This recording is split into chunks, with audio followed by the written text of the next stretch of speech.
Salut tout le monde, j'espère que vous allez bien, moi ça va. Et ouais, je suis de retour, histoire de monopoliser vos écrans d'ordi le temps d'une review. Et aujourd'hui, ce sera avec Madeline Legacy Day.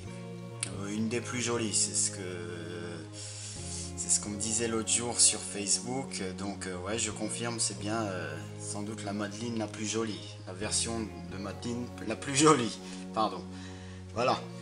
Donc je vais commencer avec la boîte. Ici, vous avez toujours pareil en bas à droite le logo Ever After High. Comme ça. Voilà. Il y a des jolis ornements sur la boîte. Vous voyez à ce niveau-là. Et ici aussi. C'est vraiment très joli. Ensuite, à l'intérieur de la boîte, vous voyez qu'il y a pareil, il y a de la déco, il y a le livre, le Legacy Day, le titre du livre. Ensuite, la boîte sur le côté. Là. Toujours, alors, un des petits logos Ever After est en bas. Le joli artwork de côté. Très beau, très joli. Et le second logo Ever After. Alors, l'arrière de la boîte, très bleu, très lumineux, j'aime beaucoup. Très joli. Avec toujours le trou de serrure ici.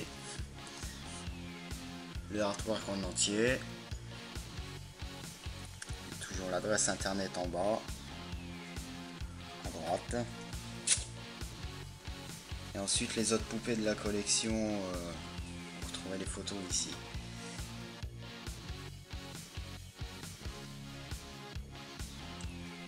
Et voilà pour ce qui est de la boîte, le Legacy Day ici.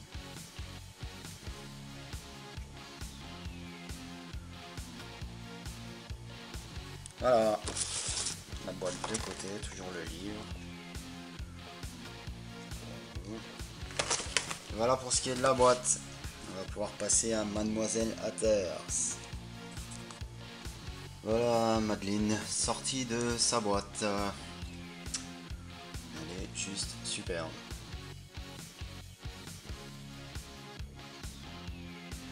Alors je vais tout de suite commencer par le livre. Le livre, comme vous pouvez le voir, il s'ouvre. Violet, avec un petit miroir au centre. Et un chapeau haute forme au-dessus. Sur le côté, vous pouvez voir qu'il y a écrit Ever After High. Voilà. Très joli objet. Donc le livre qui se referme. La clé qui va avec. Cette fameuse clé qui apparaît dans l'épisode au moment où il faut signer pour savoir si elles suivront le chemin de leurs parents ou non. Donc voilà, pour ceux qui n'ont pas vu l'épisode, allez le voir, il est vraiment bien. Et voilà, pour ce qui est des accessoires qu'elle ne porte pas sur elle. Ensuite, Madeline. Alors là, très sincèrement, j'applaudis la créativité et l'imagination qui a été apportée pour ces chaussures.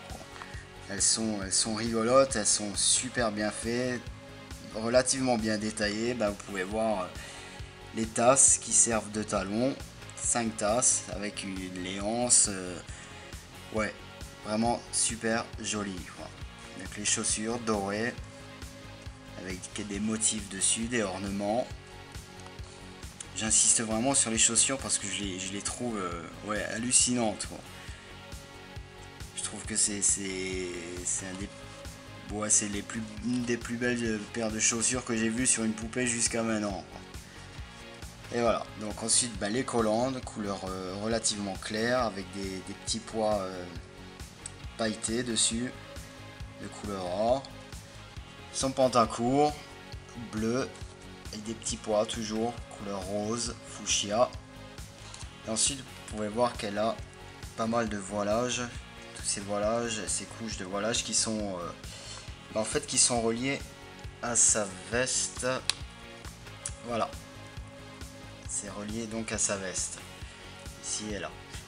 Je vais en profiter tout de suite pour vous montrer son petit haut. Le petit haut qu'elle a en dessous. De couleur beige.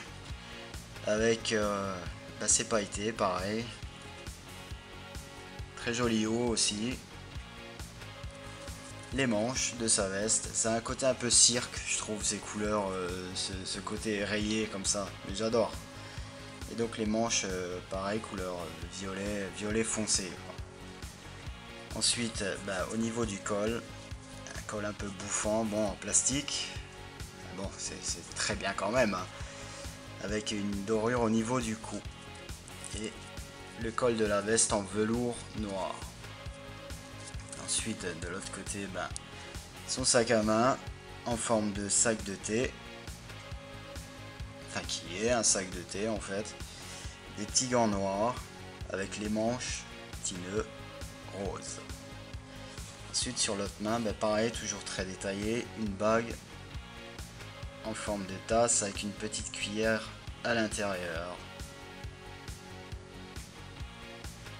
Voilà. Toujours très détaillé, quoi. En même temps, plus c'est détaillé, plus on va aimer, quoi. Je pense qu'on est d'accord sur ce point là. Voilà pour sa tenue. Ensuite, au niveau du maquillage, léger rose au niveau des lèvres. Sur les paupières, un bleu très léger aussi avec un rose juste en dessous. Et au-dessus, il y a c'est pailleté. Je sais pas si ça se verra bien. Bref, bon, c'est pailleté. Faites-moi confiance, c'est pailleté. Les boucles d'oreilles en forme de théière. Ensuite, le chapeau. Alors, des différentes versions de Madeline qu'il existe, c'est probablement celle-ci qui a le chapeau qui ressemble le plus à celui du chapelier fou. Hormis, c'est la couleur du ruban qui entoure le chapeau, qui est rose chez le chapelier fou. Chez Madeline, c'est bleu. Voilà.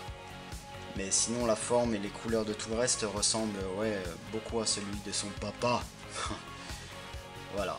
Ensuite, les cheveux, une cascade de boucles. Ouais. De boucles, toujours les mêmes couleurs, violet et bleu turquoise.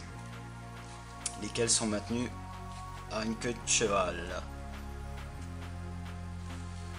Voilà pour Mademoiselle Hatters. Alors, à ce jour, pour moi, c'est sans doute la version de Madeline que je préfère. Du fait déjà des chaussures que j'adore, et puis la tenue, c'est super joli, quoi. C'est un côté très magique, tout ce que j'aime, quoi. Voilà, et je pense que beaucoup d'entre vous seront assez d'accord avec moi. Voilà mes petits lots. Voilà mes petits zombies pour cette nouvelle review que j'ai consacrée à Madeline Legacy Day. J'espère que ça vous aura plu. Comme d'habitude, moi, toujours un grand plaisir de faire ces reviews. Et puis, je vous dis à très vite pour de nouvelles reviews. Plein de bisous et à plus!